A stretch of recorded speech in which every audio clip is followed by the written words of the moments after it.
selamat datang di YouTube kami, Kang Fotoku Channel. Di sini kita akan membahas salah satu tools baru, power tool baru dari kilat yang rencananya akan saya gunakan untuk beberapa project DIY. Jadi kebetulan sedikit cerita, saya di rumah sering bikin project-project DIY dan selama ini dalam project DIY saya sering menggunakan jigsaw untuk pemotongan. Namun ya memang beda penggunaan. Selama ini saya menggunakan jigsaw, saya rasa kurang maksimal kalau untuk potong lurus ya, meskipun sih saya sudah buatkan track saw dari multiplex atau menggunakan guide, tapi saya rasa kurang maksimal. Sehingga di sini saya memutuskan untuk membeli salah satu produk dari kilat, yakni kilat KCS 003. Untuk pembelian ini di harga 900.000 saya mendapatkan paket satu baterai dan satu buah charger ya, dengan baterai kapasitas 4Ah. Langsung kita buka untuk paket pembeliannya. Sebenarnya ini sudah kita buka ya, karena beli online jadi harus kita cek dulu kelengkapannya. Dan ini dia. Yang pertama kita mendapatkan manual book. Oke. Kita kesampingkan dulu, nanti kita pelajari lagi. Kita mendapatkan blade dengan ukuran 5,5 inch atau 140 mm 24T ya, jadi jumlah matanya ini 24. Saya nggak tahu ya ini kalau untuk motong multiplex udah halus apa enggak, tapi menurut beberapa review yang sudah saya lihat kayaknya kurang maksimal ya. Kalau untuk 24T ini harus kita ganti blade lain yang agak kecil, yang lebih banyak lagi. Kemudian kita mendapatkan satu buah charger, ada indikatornya.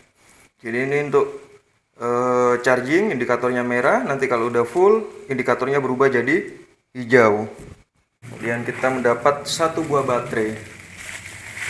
baterai lithium ion kilat 4Ah. Jadi untuk baterai sendiri dalam pembeliannya terdapat beberapa macam ya. Kalau nggak salah dari mulai 2Ah, 4Ah sampai 6Ah kalau nggak salah. Ini saya milih yang tengah-tengah 4Ah, saya rasa sudah cukup. Kemudian ini unit utamanya. Oh, ini masih ada lagi ya. Ini kunci L untuk buka blade-nya. Oke, ini untuk unitnya.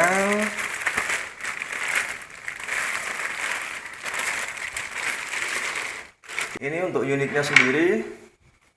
Oh, ini kesan pertamanya ini terlihat kokoh, gripnya juga enak, dan meskipun belum ada pegangan tangan yang untuk di depan sini, tapi saya rasa sudah enak. Yang kuning ini dari plastik ABS ya, tapi kokoh, cuttingannya juga rapi, bagus, dan di bagian atas ini untuk gripnya sudah dari rubber ya, dari karet, jadi nyaman. Untuk cover blade-nya sendiri dari metal. Cover blade-nya dari metal. Kemudian untuk yang bagian bawah ini masih plastik ya. Ini terlihat agak ringkih ya, agak gerak-gerak gini, tapi ya saya rasa nggak berpengaruh ya.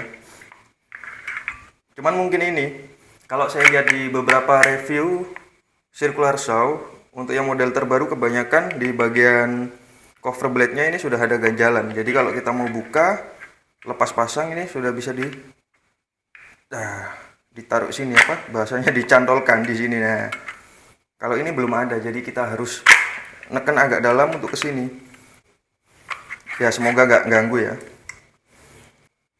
Ini untuk pengaturan kedalaman potongnya. Jadi untuk deep cuttingnya kita bisa atur di sini. Ada tulisannya juga 0 cm, 1, 2, 3, 4. Jadi kita atur mau potong berapa senti. Gampang juga untuk buka tutupnya, untuk mengencangannya juga gampang. Kemudian di sini untuk mengatur kemiringannya. Di sini sama kayak yang kedalaman potong sistemnya, cuman tinggal dibuka gini aja. Nanti kita bisa adjust kemiringannya. Bisa dilihat ya ini untuk kemiringannya. Di sini tertera sampai 45 derajat kemiringan sesuai sama kardusnya. Jadi bisa kita gunakan untuk memotong 45 derajat seperti ini. Oke, kita kencangkan lagi. Sekarang kita coba untuk speednya ya. Untuk speednya, kalau sesuai di kardus yang tertera, untuk speednya sampai 6000 rpm.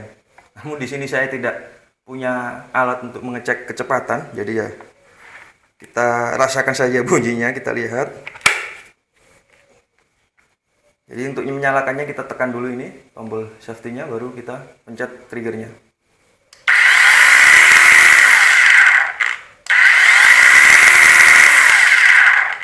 Oke, sekarang kita pasang blade-nya. Ini sudah pakai spindle lock. Jadi di sini ada tombolnya untuk spindle lock. Jadi kita untuk lepas pasang blade tinggal pakai satu kunci L ini. Jadi nggak ribet ya, biar memudahkan kita untuk bukanya. Jadi kita tekan sini, untuk yang depan kita pakai kunci L.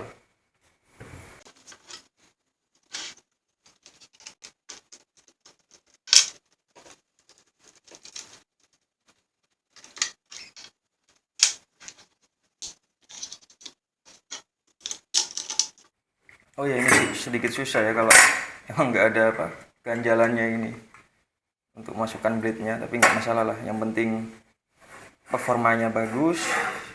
Hal kayak gini kita harus sedikit sabar ini ya, untuk memasukkannya. Nggak tahu ya, mungkin saya yang belum terbiasa atau emang teman-teman ada yang ngalami kesulitan karena nggak ada ganjalannya gini.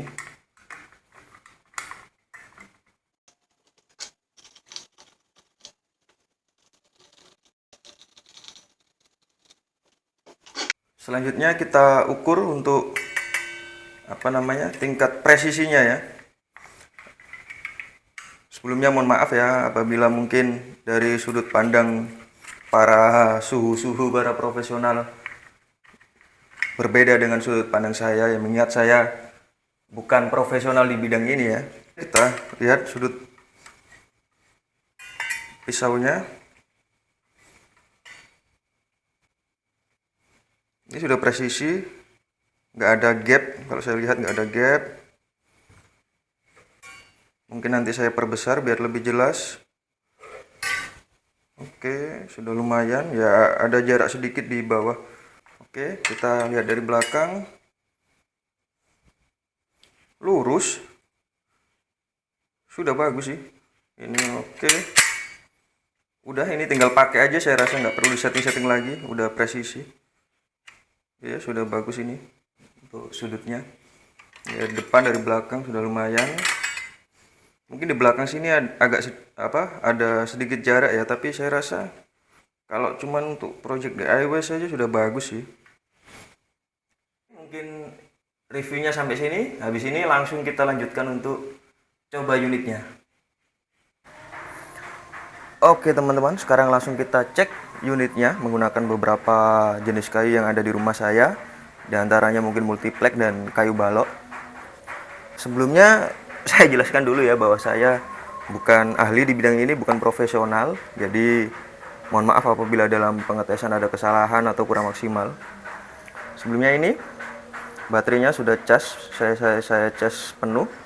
Kita lihat indikatornya.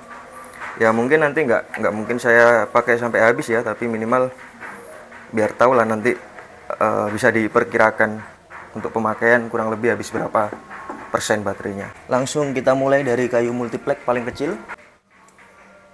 Kayu multiplex dengan ketebalan 1 cm.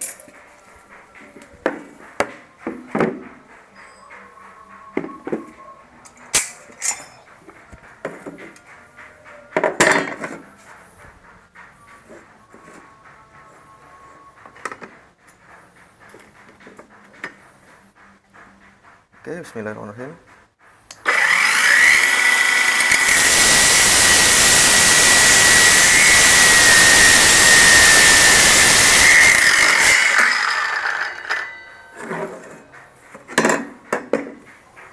Oke, sangat mudah ya kalau untuk multiplex tipis, sangat ringan. Namun ya seperti yang saya katakan pada video unboxingnya, bahwa ini kayaknya mata pisaunya kurang cocok ya kalau untuk multiplex tipis.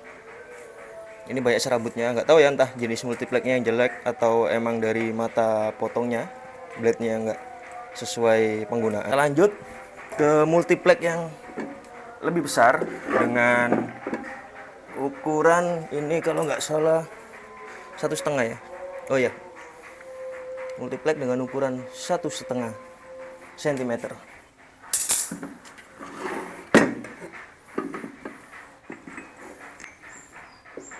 Bismillahirrahmanirrahim.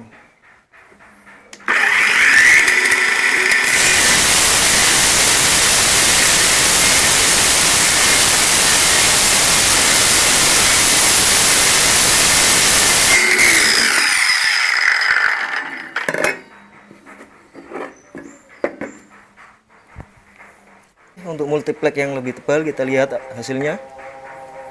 Bagus ya, cukup rapi. Ini untuk yang 1,5 cm.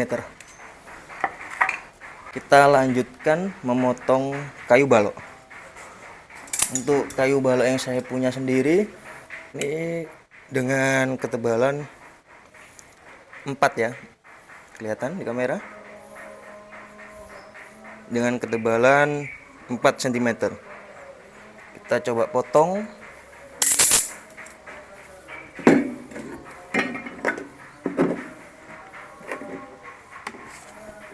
Bismillahirrahmanirrahim.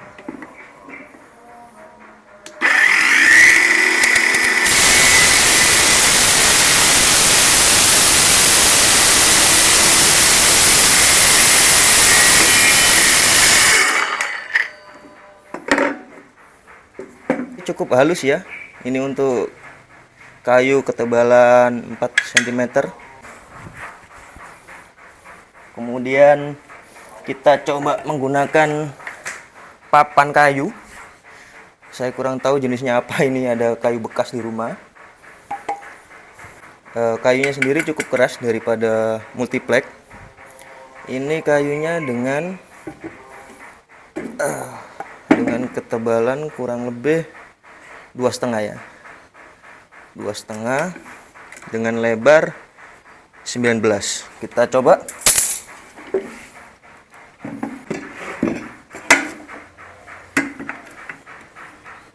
Oke, bismillah.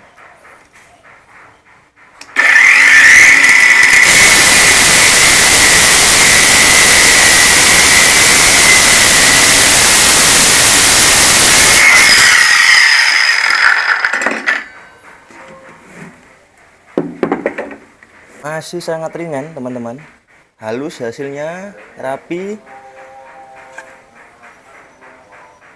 Oh ya, coba kita ukur ya untuk tingkat kelurusannya. Ini saya motong ngawur hanya menggunakan penggaris siku. Teman-teman bisa lihat, ini saya rasa cukup lurus ya, cukup presisi. Nah, nggak ada gap.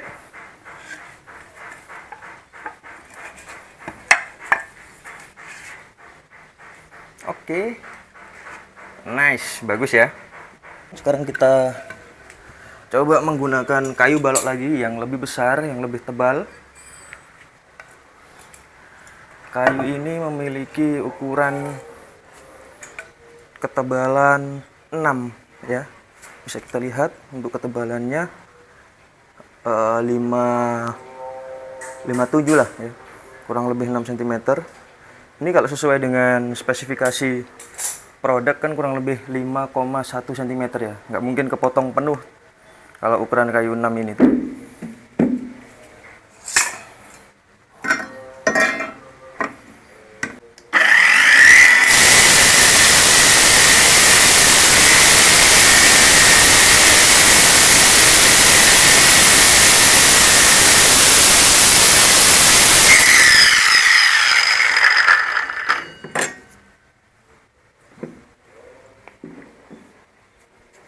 Sama seperti apa yang saya bilang tadi, nggak putus ya, karena emang sesuai spesifikasinya. Kedalaman potong atau apa, deep cuttingnya itu sampai 5,1 cm. Untuk ini sendiri kita buktikan ya, kita cek. Yap, betul, kurang lebih 5 cm ya untuk kedalaman potongnya. Yang untuk belah kayu Nanti kita belah ke sini, kita ukur kedalamannya kurang lebih 4 cm.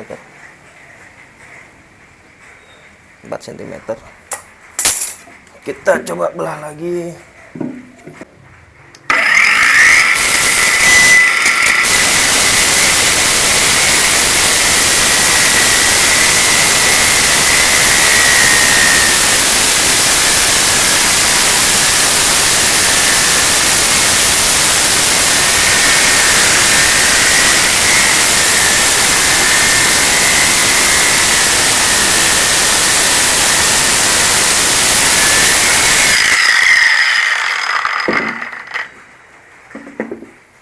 Bagus ya, rapi, halus, pemotongannya enteng juga, sangat ringan. Mungkin kalau secara keseluruhan pemakaiannya enak, handle-nya juga enak. Dan kita lepas dulu baterainya untuk safety. Dan saya rasa untuk pemula seperti saya yang belum pernah menggunakan circular saw ini masih sangat recommended ya. Karena penggunaannya yang gampang, handlingnya, pegangannya juga enak, ringan, dan RPM-nya saya rasa cukup ya. Saya nggak ada alat untuk ngetes RPM, tapi saya rasa sudah cukup, nggak terlalu kencang, nggak terlalu pelan.